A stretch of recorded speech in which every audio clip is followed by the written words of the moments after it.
ಆಕಾಶವಾಣಿಯ 90 ವರ್ಷದ ಸಂಭ್ರಮಾಚರಣೆಯ ಸಂದರ್ಭದಲ್ಲಿ ವಿಶೇಷ ಕಾರ್ಯಕ್ರಮ ಸರಣಿ ಆಕಾಶ ಬುಟ್ಟಿ.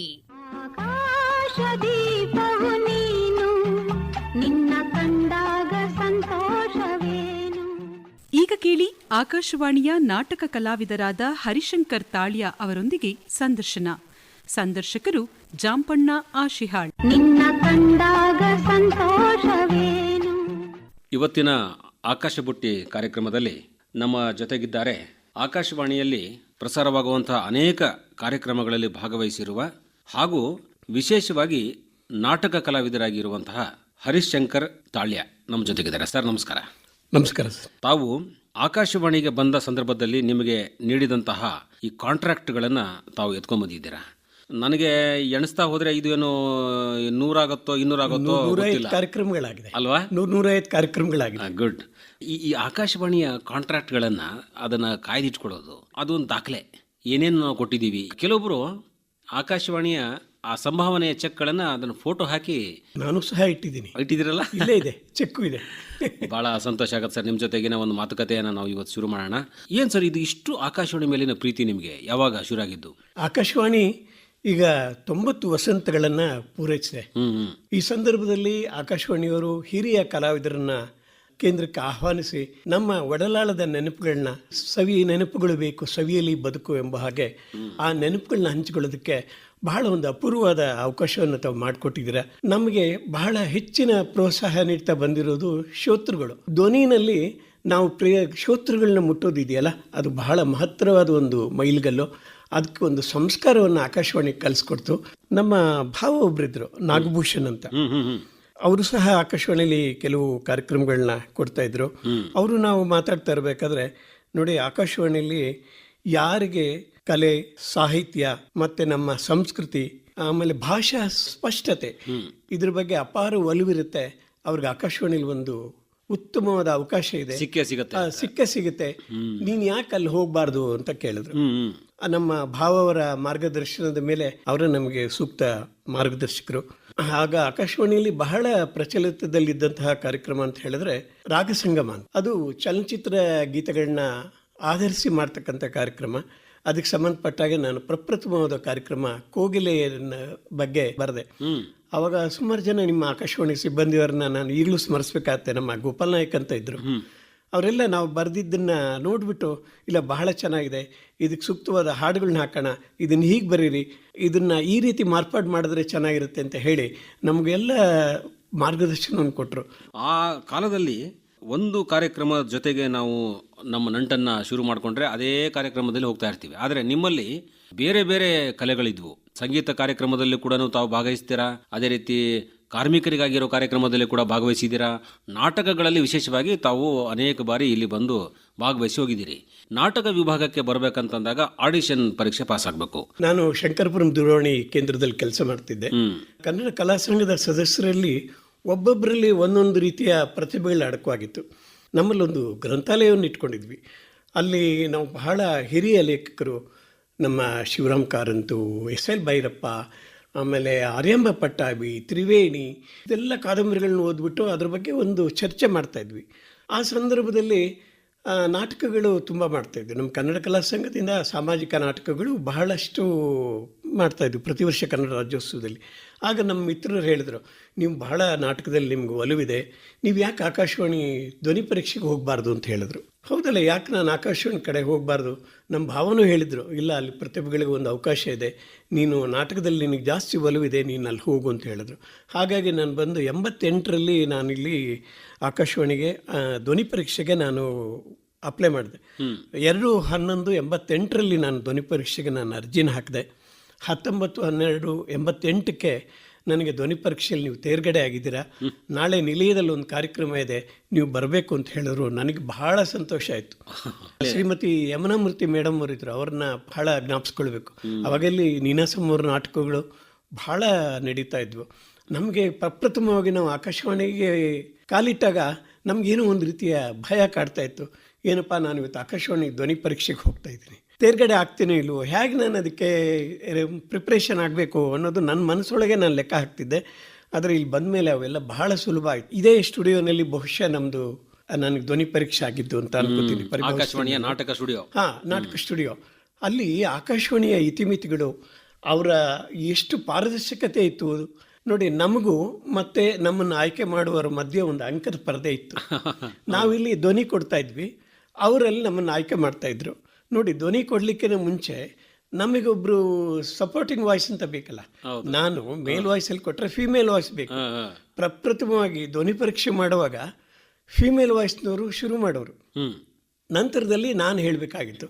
ಆ ಫಿಮೇಲ್ ವಾಯ್ಸ್ ಬರ್ತಾ ಇತ್ತಲ್ಲ, ಅದು ಆಕಾಶವಾಣಿಯ ಕಲಾವಿದರು. ನಾನು ನನ್ನ ಯಾವುದೇ ಒಂದು ನಾಟಕದ ಒಂದು ಪ್ರಸಂಗವನ್ನು ಹೇಳಬೇಕಾದ್ರೆ ಇಲ್ಲಿ ಯಾವುದು ದೃಶ್ಯ ಮಾಧ್ಯಮ ಅಲ್ವಲ್ಲ, ಬರೀ ಶ್ರೋತೃಗಳು ಕೇಳೋದು. ಧ್ವನಿ ಮುಖಾಂತರ ನನ್ನದು ಪ್ರತಿಭೆ ಏನಿದೆ ಅನ್ನೋದನ್ನು ನಾನು ಅನಾವರಣ ಮಾಡ್ಕೋಬೇಕಾಗಿತ್ತಲ್ಲ. ಅವರು ಹೇಳಿದ್ದ ಧ್ವನಿಯನ್ನೇ ಅನುಕರಿಸಿ ಸಪೋರ್ಟಿಂಗ್ ಫಿಮೇಲ್ ವಾಯ್ಸ್ಗೆ ಮೇಲ್ ವಾಯ್ಸ್ ನಾನು ಕೊಟ್ಟೆ. ಸುಮಾರು ಒಂದು 5 ನಿಮಿಷದ ಪರೀಕ್ಷೆ ಇತ್ತು. ಅದಾದ ನಂತರ ನಮಗೆ ರೀಡಿಂಗಿಗೆ 1.5 ಪೇಜಿಂದ ರೀಡಿಂಗ್ ಕೊಟ್ಟರು. ಆಮೇಲೆ ಕೆಲವು ನಾಟಕದ ತುಣುಕುಗಳನ್ನ ಹೇಳಲಿಕ್ಕೆ ಹೇಳಿದರು. ಆಮೇಲೆ ಅನುಕರಣೆ ಮಾಡ್ತಕ್ಕಂಥದ್ದು ಯಾವುದಾದ್ರು ಇದ್ದರೆ ಹೇಳಿ ಅಂತ ಹೇಳಿದ್ರು. ಅವಾಗೆಲ್ಲ ನಮಗೆ ಆಕಾಶವಾಣಿಯಲ್ಲಿ ತಪ್ಪದೇ ಕೇಳ್ತಾ ಇದ್ದಿದ್ದು ವಾರ್ತಾ ಪ್ರಸಾರ. ಆಮೇಲೆ ಅಲ್ಲಿ ಬರ್ತಿದ್ದಂಥ ನಾಟಕಗಳು, ಸಂವಾದಗಳು ಇವೆಲ್ಲ ಕೇಳ್ತಾ ಇದ್ವಿ. ಅವೆಲ್ಲ ಪರಿಚಯ ಇದ್ದಿದ್ದರಿಂದ ಅವ್ರು ಏನು ಕೇಳಿದ್ರು ಅದಕ್ಕೆ ಅಲ್ಲೇ ತಕ್ಷಣ ನಾವು ಉತ್ತರ ಕೊಡೋಕ್ಕೆ ಅವಕಾಶ ಆಯಿತು.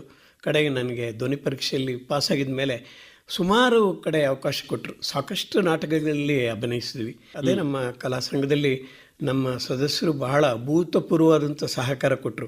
ಸುಮಾರು ಒಂದು 15 ವರ್ಷ ನಾನು ಕಾರ್ಯದರ್ಶಿಯಾಗಿ ಕೆಲಸ ಮಾಡಲಿಕ್ಕೆ ಅವಕಾಶ ಆಯಿತು. ಜೊತೆಗೆ ಅಲ್ಲಿ ಎಷ್ಟು ನಮಗೆ ಗೊತ್ತಿಲ್ಲದ ಪ್ರತಿಭೆಗಳಲ್ಲಿದ್ದರು, ಅವ್ರನ್ನೆಲ್ಲ ನಿಮ್ಮ ನಿಲಯಕ್ಕೆ ಕರ್ಕೊಂಬಂದು. ಯಾಕೆಂದರೆ ಅವಾಗ ನಮ್ಮಲ್ಲಿ ಉತ್ತಮ ಗುಣಮಟ್ಟದ ಸೇವೆಯನ್ನು ಮಾಡಿದ್ರೆ ಅವ್ರಿಗೆ ಕರೆದು ಒಂದು ಪುರಸ್ಕಾರ ಕೊಡೋರು, ಸಂಚಾರಶ್ರೀ, ಸಂಚಾರ ಸಾರಥಿ ಅಂತ. ಅವರನ್ನೆಲ್ಲ ಕರೆದು ನಾನು ನಿಮ್ಮ ಆಕಾಶವಾಣಿಯಲ್ಲಿ ಅವ್ರಿಗೆ ಪರಿಚಯ ಮಾಡಿಕೊಡೋ ಅವಕಾಶ ಸಿಕ್ತು. ಈಗ ನಿಮ್ಮ ಇಲಾಖೆ ಮತ್ತು ಅಲ್ಲಿ ಸಾಂಸ್ಕೃತಿಕವಾಗಿ ಮುನ್ನೆಲೆಗೆ ಬರಲಿಕ್ಕೆ ಏನೇನು ಅವಕಾಶಗಳು ಸಿಗ್ತಿದ್ವು, ಮತ್ತು ನೀವು ಕಲಾ ಸಂಘದ ಬಗ್ಗೆ ಮಾತಾಡ್ತಾ ಇದ್ರಿ. ಕಲೆ ಅಂತ ಅನ್ನೋದು ಬೆಳೆಯೋದು ಬಹುಶಃ ಒಂದು ಏನಾದರೂ ಸಾಂಸ್ಕೃತಿಕವಾದಂಥ ಒಂದು ಸಂಘಟನೆ ಬೇಕಾಗತ್ತೆ. ಅದ್ರ ಮೂಲಕವಾಗಿ ಹೊರಗೆ ಬರಬೇಕು. ಮತ್ತು ಹೊರಗಡೆ ಸಂಘ ಸಂಸ್ಥೆಗಳ ಜೊತೆಗೆ ನಮ್ಮನ್ನು ಗುರುತಿಸ್ಕೋತೀವಿ. ಸರ್, ನಾನು ಮೂಲತಃ DOT, ಡಿಪಾರ್ಟ್ಮೆಂಟ್ ಆಫ್ ಟೆಲಿಕಮ್ಯುನಿಕೇಷನ್, ಅಲ್ಲಿ ಸೇರಿದ್ದು. ತದನಂತರ ಈಗ ಅದು BSNL ಅಂತ ಆಯಿತು 2002ರಲ್ಲಿ.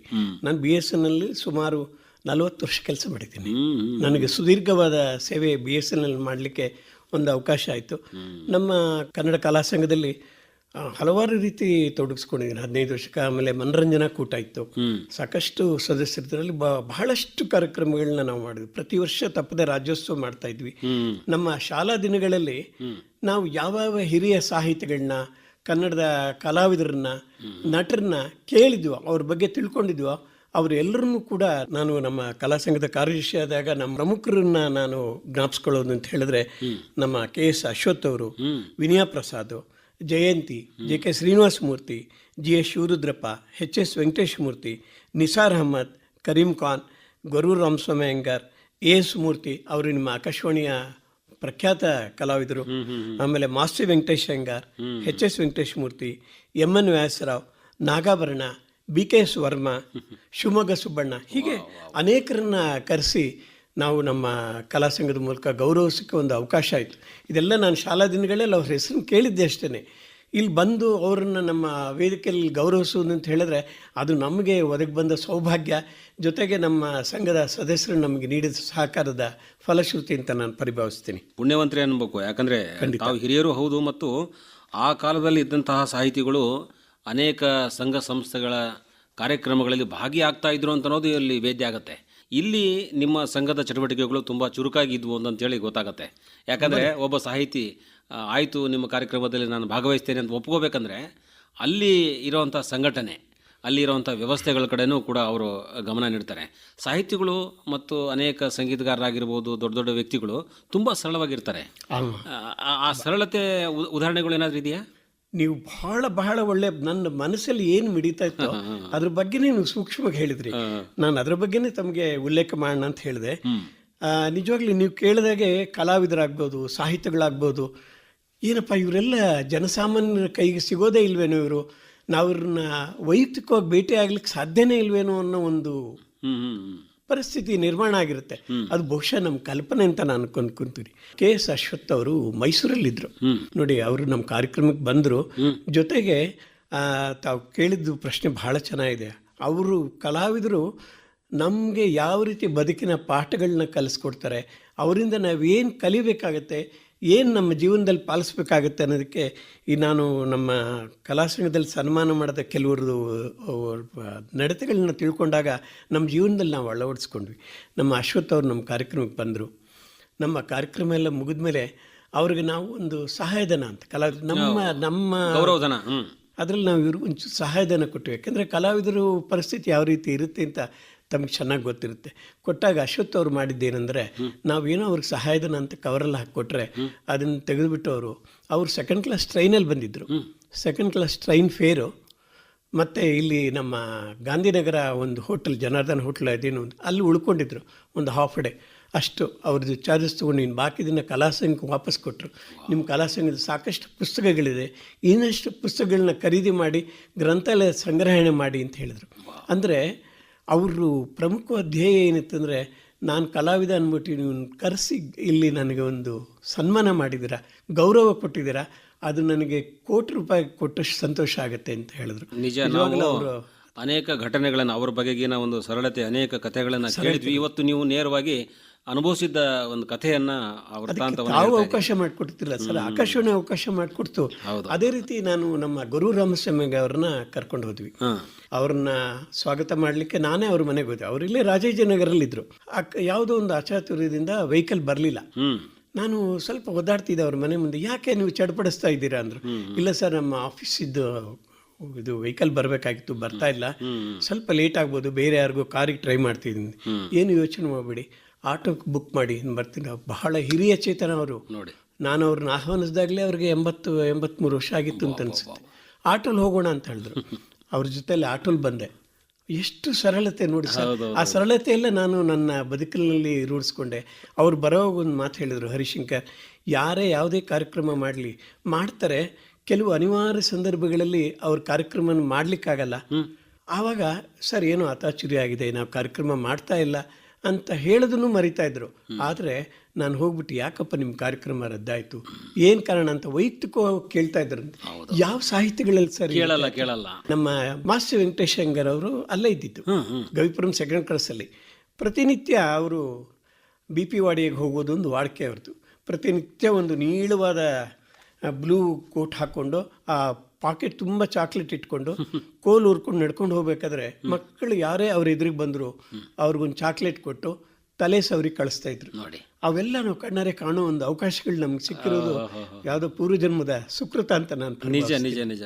ಅದೇ ಆ ರೀತಿಯಾದಂತಹ ಸಾಹಿತಿಗಳು, ದೊಡ್ಡ ದೊಡ್ಡ ವ್ಯಕ್ತಿಗಳು, ಅವ್ರ ಜೊತೆಗೆ ಒಂದು ಸಂಬಂಧ, ಅದನ್ನು ನೆನಪು ಮಾಡಲಿಕ್ಕೆ ಆ ಘಟನೆಗಳಿಗೆ ನಾವು ಸಾಕ್ಷಿ ಆಗಬೇಕು. ಅಂದರೆ ನಾವು ಖುದ್ದಾಗಿ ನೋಡಬೇಕು, ಅವ್ರ ಜೊತೆ ಮಾತಾಡಬೇಕು, ಅವ್ರನ್ನ ಕರ್ಕೊಂಬರೋದು, ಕರ್ಕೊಂಡು ಹೋಗೋದು, ಯಾವುದೋ ಒಂದು ಸಂವಾದದಲ್ಲಿ ಅವ್ರ ಜೊತೆಗೆ ಅಥವಾ ಅವರು ವೇದಿಕೆ ಮೇಲೆ ಮಾತಾಡ್ತಿರ್ಬೇಕಾದ್ರೆ ಅದನ್ನು ಕೇಳೋದು, ಅದು ಕೂಡ ದೊಡ್ಡ ಯೋಗನೇ.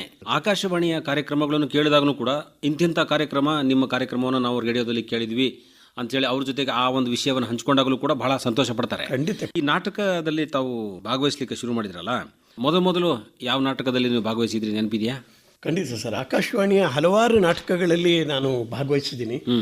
ಅದರಲ್ಲಿ ತ್ರಿಪುರ ದಹನ, ಆಮೇಲೆ ಮಾದರಿಯ ಕೋಟ್ಯಾಧೀಶ, ಭೇದವಿಲ್ಲದ ಆಸೆಗಳು, ಮತ್ತೆ ಒಡಲಾಳ ನಾಟಕ ನಾನು ಜ್ಞಾಪಿಸ್ಕೊಳ್ಳೇಬೇಕು.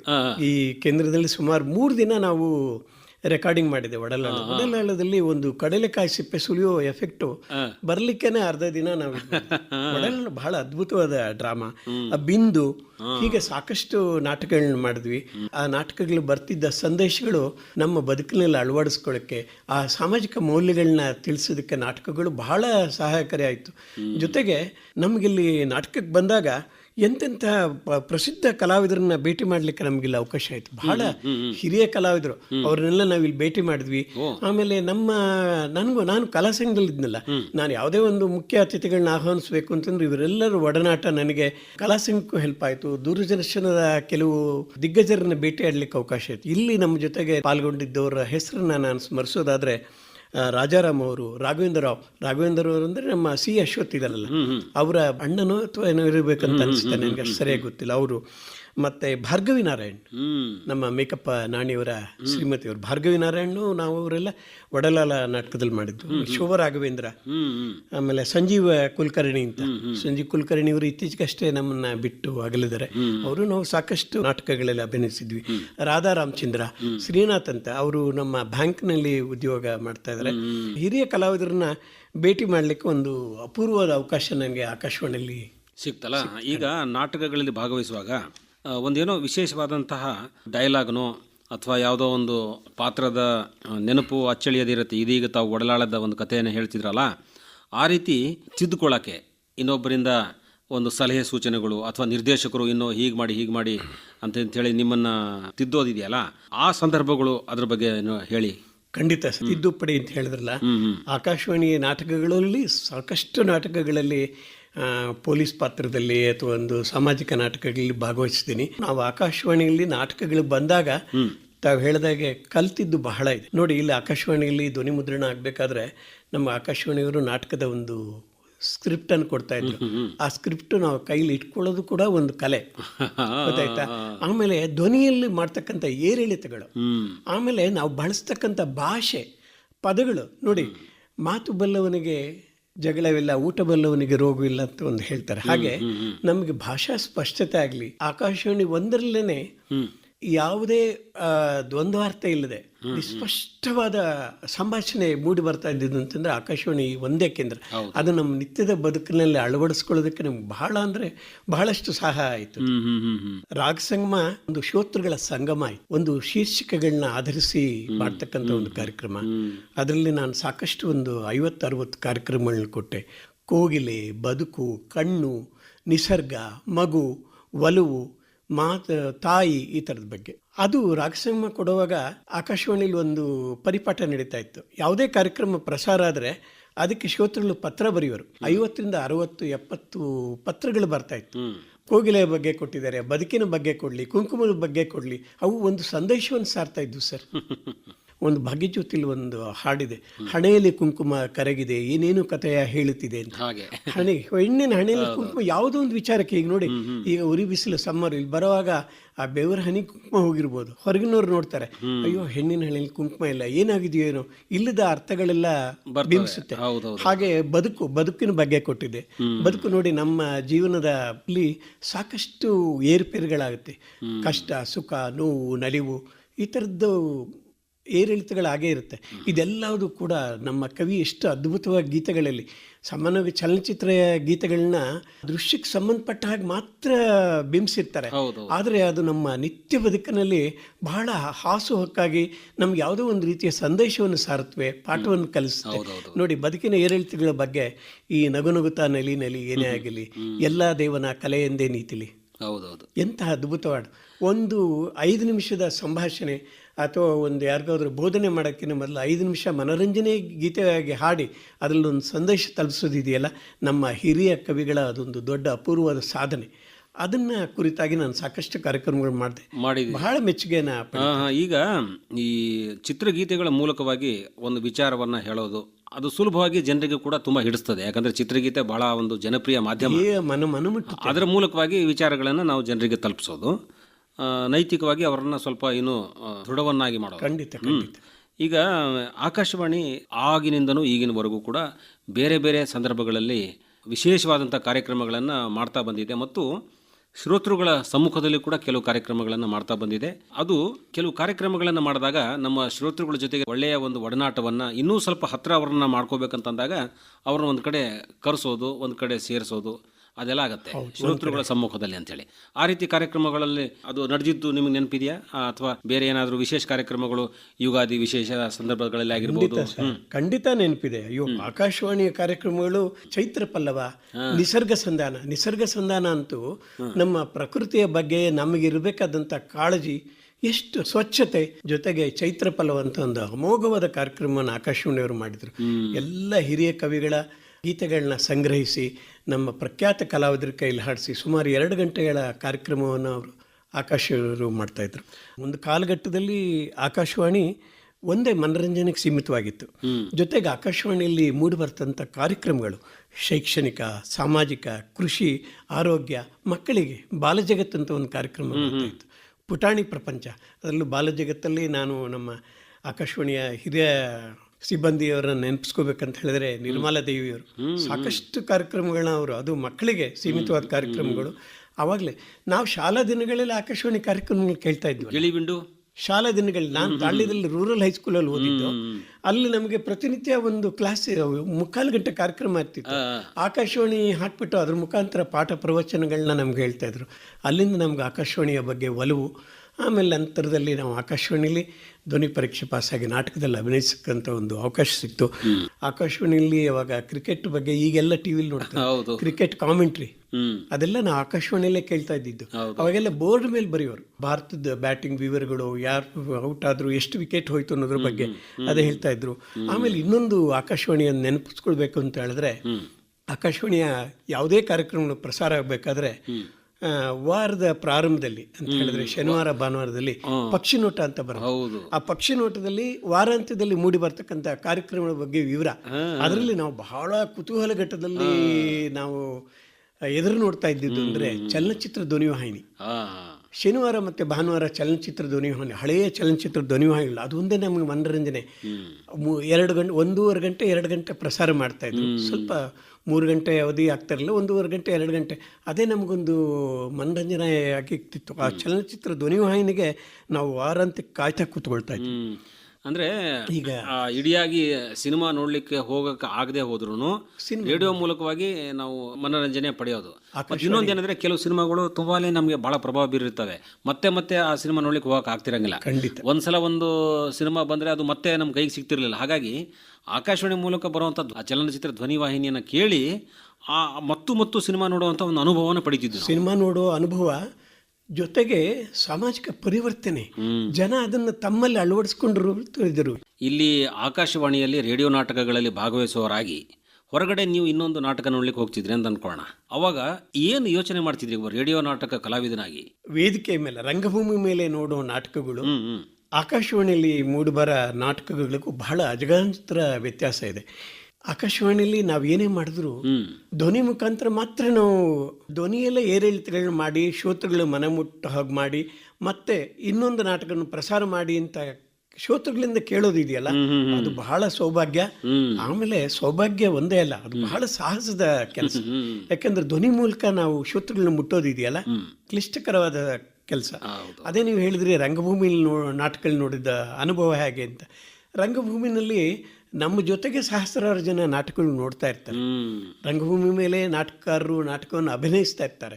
ಅಲ್ಲಿ ಕೆಲವು ಲೋಪ ದೋಷಗಳು ಬರ್ಬೋದು, ಅದನ್ನು ಅಲ್ಲೇ ಅವರು ಸರಿಪಡಿಸ್ಕೊಳ್ತಾರೆ. ಆದರೂ ದೃಶ್ಯ ಮಾಧ್ಯಮದಲ್ಲಿ ನೋಡಲಿಕ್ಕೂ ಶ್ರವಣ ಮಾಧ್ಯಮದಲ್ಲಿ ನೋಡಲಿಕ್ಕೂ ಬಹಳಷ್ಟು ವ್ಯತ್ಯಾಸ ಇರುತ್ತೆ. ಶ್ರವಣ ಮಾಧ್ಯಮ ನಮಗೇನಿಲ್ಲ, ನಾವೆಲ್ಲಿ ಕೂತಿರ್ತೀವೋ ಅಲ್ಲಿ ಕೂತ್ಕೊಂಡು ನಮ್ಮ ಕಿವಿಗಳಿಗೆ ಅಷ್ಟೇ ಕೆಲಸ. ಕಣ್ಣಲ್ಲಿ ಬರೀ ಕಲ್ಪನೆಗಳು, ಕಣ್ಣು ಮುಚ್ಚಿ ಕಲ್ಪನೆ ಅದೊಂದು ಕೆಲಸ, ಕಿವಿ ಮುಚ್ಚಿ ಕೇಳೋದಷ್ಟೇ ಕೆಲಸ. ಆದ್ರೆ ಅಲ್ಲಿ ಸಾಕಷ್ಟು ಜನರ ಚಪ್ಪಾಳೆ, ಶಿಳ್ಳೆ ಇದ್ರ ಮಧ್ಯೆ ನೋಡುವ ನಾಟಕಗಳಿಗೂ ಆಕಾಶವಾಣಿಯಲ್ಲಿ ನೋಡುವ ನಾಟಕಗಳಿಗೂ ಬಹಳಷ್ಟು ವ್ಯತ್ಯಾಸ ಇರುತ್ತೆ. ಆದ್ರೆ ಇದು ಬೇಗ ಮನಸ್ಸಿಗೆ ಮುಟ್ಟುತ್ತೆ. ಈಗ ಒಳ್ಳೆ ಒಳ್ಳೆ ಸ್ನೇಹಿತರನ್ನು ತಾವು ಪಡ್ಕೊಂಡಿದ್ದೀರಿ. ಸಾಹಿತಿಗಳು ಅಥವಾ ಕಲಾವಿದರು, ವಿಶೇಷವಾಗಿ ಸಿನಿಮಾ ಕಲಾವಿದರು, ಅವ್ರ ಜೊತೆಗೂ ಕೂಡ ನೀವು ಒಳ್ಳೆಯ ಸಂಬಂಧ ಇಟ್ಕೊಂಡು ಭಾಳ ಮುಕ್ತವಾಗಿ ಪ್ರೀತಿಯಿಂದ ಶ್ಲಾಘಿಸಿ ಅವ್ರ ಜೊತೆಗೆ ಮಾತಾಡಿ ಪ್ರಶಂಸೆ ಮಾಡ್ತಾ ನೀವು ಬಂದಿದ್ದೀರಿ. ನಿಮ್ಮ ಊರು ಯಾವುದು? ಮತ್ತು ಈ ಬೆಂಗಳೂರಿನ ಒಂದು ಸಂಬಂಧ, ರೇಡಿಯೋ ಜೊತೆಗಿನ ಒಂದು ಸಂಬಂಧ, ಇನ್ನೊಂದು ಯಾವುದೋ ಊರಿಗೆ ಹೋದಾಗ ಅಥವಾ ನಿಮ್ಮದೇ ಆದಂಥ ಊರಿಗೆ ಹೋದಾಗ ಅಲ್ಲಿ ಹೇಗೆ ಸ್ನೇಹಿತರ ಒಂದು ಒಡನಾಟ ಹೆಂಗಿತ್ತು? ನಿಮ್ಮ ಊರ ಬಗ್ಗೆ ಮಾತಾಡಿ ಸರ್. ನಾನು ಮೂಲತಃ ಚಿತ್ರದುರ್ಗ ಜಿಲ್ಲೆ ತಾಳ್ಯ ಅಂತ.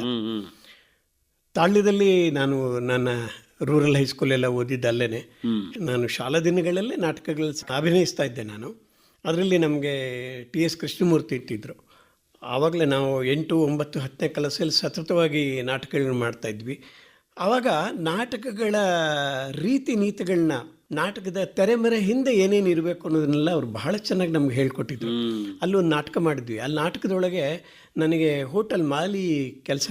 ನನಗೆ ಆ ಹೋಟೆಲ್ ಒಳಗಡೆ ಸದ್ದು, ಅಲ್ಲೇನು ಮಾಡಿದ್ರು, ಮನೆಯಿಂದ ಒಂದು 4 ಡಬ್ರಿ ತಂದು ಸೌಟಿಟ್ಟು ಆ ಹೋಟೆಲ್ನ ಎಫೆಕ್ಟ್.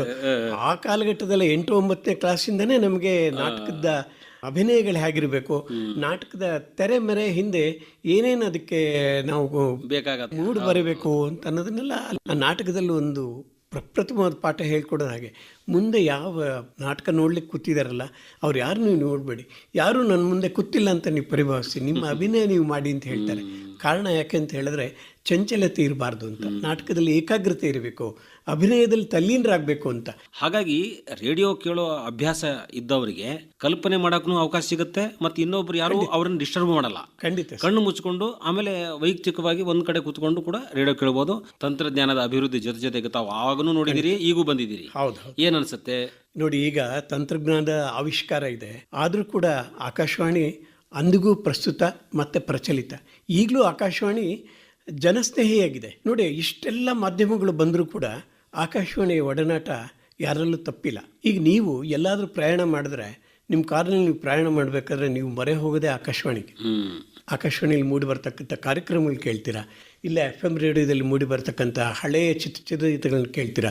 ಅದು ಆಕಾಶವಾಣಿ ಶ್ರೋತೃಗಳ ಜೊತೆನೇ ಸಾಕ್ತಿದೆ. ನೋಡಿ, ತಾಂತ್ರಿಕತೆ ಆವಿಷ್ಕಾರಗಳು ಇಷ್ಟೆಲ್ಲ ಆಗಿ, ಆದರೆ ಆಕಾಶವಾಣಿಯ ನೆಂಟು ನಮ್ಮ ಜನಮಾನಸದಲ್ಲಿ ಬೇರೆ ಬೇರೆ ರೂಪಗಳನ್ನ ಬದಲಾವಣೆ ಆಗ್ತಾ ಇದೆ, ರೂಪಾಂತರ ಆಗಿದೆ. ತಂತ್ರಜ್ಞಾನದ ಆವಿಷ್ಕಾರ ಆಗಿದೆ, ಇದೆಲ್ಲ ಆದರೂ ಕೂಡ ಆಕಾಶವಾಣಿಯ ಒಡನಾಟ ಯಾವತ್ತೂ ಹೋಗಿಲ್ಲ. ಆಕಾಶವಾಣಿ ಜೊತೆಯಲ್ಲೇ ನಮ್ಮ ಶ್ರೋತೃಗಳು ಸಾಕ್ತಾ ಇದ್ದಾರೆ. ಆಕಾಶವಾಣಿ ಅಂದಿನಿಂದ ಇಂದಿನವರೆಗೂ ಪ್ರಚಲಿತದಲ್ಲಿದೆ, ಹಾಗೆ ಇರಬೇಕು ಅನ್ನೋದು ನನ್ನ ಅಭಿಲಾಷೆ ಕೂಡ. 90ನೇ ವರ್ಷದ ಈ ಸವಿ ಸಂದರ್ಭದಲ್ಲಿ, ಒಂದು ಸಂಭ್ರಮದಲ್ಲಿ ತಮ್ಮಂಥವರ ಹಿರಿಯರ ನುಡಿಗಳು ಮತ್ತೆ ನಿಮ್ಮ ಅನುಭವಗಳು, ಈಗಲೂ ನಮ್ಗೆ ಆಕಾಶವಾಣಿ ಅನ್ನೋ ಹೆಸರು ಕೇಳಿದ್ರೆ ಮೈಯೆಲ್ಲ ರೋಮಾಂಚನ ಆಗತ್ತೆ. ಅಂಥ ನಿಮ್ಮ ಅನುಭವಗಳನ್ನು ತಾವು ಹಂಚಿಕೊಂಡಿದ್ದೀರಿ. ಎಲ್ಲ ಕೇಳುಗರ ಪರವಾಗಿ ನಿಮಗೆ ಧನ್ಯವಾದಗಳು. ನಮಸ್ಕಾರ. ನಮಸ್ಕಾರ ಸರ್. ನಾನು ಕಡೆಯದಾಗಿ ಹೇಳಬೇಕಂತ ಹೇಳಿದ್ರೆ, ಸವಿ ನೆನಪುಗಳು ಬೇಕು, ಸವಿಯಲಿ ಬದುಕು ಅಂತ ಹೇಳ್ತಾರೆ. ನಮ್ಮ ಬದುಕನ್ನು ನಾವು ಸುಂದರವಾಗಿ ಸವಿಬೇಕು ಅಂತ ಹೇಳಿದ್ರೆ, ನಾವು ಒಂದು ಕಾಲಘಟ್ಟದಲ್ಲಿ ಕಳೆದ ಸವಿ ನೆನಪುಗಳು ನಮ್ಮ ಬದುಕನ್ನು ಎಲ್ಲೋ ಒಂದು ಕಡೆ ಹಸನಾಗಿಸುತ್ತೆ. ನಮ್ಮ ಬದುಕನ್ನು ಸರಾಗವಾಗಿ ಸಾಗಿಸ್ಲಿಕ್ಕೆ ಆ ನೆನಪುಗಳೇ ನಮಗೆ ತುಂಬ ಮಾರ್ಗದರ್ಶನವನ್ನು ನೀಡುತ್ತವೆ ಅಂತ ಹೇಳ್ತೀನಿ. ಇವತ್ತು 90ರ ಈ ಸಂಭ್ರಮದಲ್ಲಿ ಹಿರಿಯ ಕಲಾವಿದರು ನನ್ನ ಮಾತ್ರ ಅಲ್ಲ, ಸುಮಾರು ಜನ, ಈಗ ನಾನು ಬೆಳಗ್ಗೆ ಬಂದಾಗಲೂ ಕೂಡ ಹಿರಿಯ ಕಲಾವಿದರೆಲ್ಲ ಇಲ್ಲಿ ಬಂದಿದ್ರು. ಕವಿ ಒಂದು ಕಡೆ ಹೇಳ್ತಾನೆ, ಕಂಗಳು ವಂದನೆ ಹೇಳಿವೆ, ಹೃದಯವು ತುಂಬಿ ಆಡಿದೆ, ಆಡದೆ ಉಳಿದಿಹ ಮಾತು ನೂರಿವೆ ಅಂತ. ನನ್ನ ಒಡಲಾಳದಲ್ಲಿ ಇನ್ನೂ 100 ಮಾತುಗಳಿವೆ. ಮತ್ತೊಮ್ಮೆ ಅವಕಾಶ ಸಿಕ್ಕರೆ ಆಕಾಶವಾಣಿಗೆ ಬಂದು ನಿಮ್ಮೊಡನೆ ನಾನು ಆಕಾಶವಾಣಿಯಲ್ಲಿ ಕಳೆದ ವೈಭವದ ದಿನಗಳನ್ನ ಹಂಚಿಕೊಳ್ಳಕ್ಕೆ ಇಷ್ಟಪಡ್ತೀನಿ. ಧನ್ಯವಾದಗಳು. ನಿನ್ನ ಕಂಡಾಗ ಸಂತೋಷವೇನು. ಇದುವರೆಗೆ ಕೇಳಿದಿರಿ ಆಕಾಶವಾಣಿಯ ನಾಟಕ ಕಲಾವಿದರಾದ ಹರಿಶಂಕರ್ ತಾಳ್ಯ ಅವರೊಂದಿಗಿನ ಸಂದರ್ಶನ. ಸಂದರ್ಶಿಸಿದವರು ಜಾಂಪಣ್ಣ ಆಶಿಹಾಳ್. ಆಕಾಶದೀಪವು ನೀನು, ನಿನ್ನ ಕಂಡಾಗ ಸಂತೋಷವೇನು. ಇದುವರೆಗೂ ಆಕಾಶವಾಣಿಯ 90 ವರ್ಷದ ಸಂಭ್ರಮಾಚರಣೆಯ ಸಂದರ್ಭದಲ್ಲಿ ವಿಶೇಷ ಕಾರ್ಯಕ್ರಮ ಆಕಾಶ ಬುಟ್ಟಿ ಕೇಳಿದಿರಿ.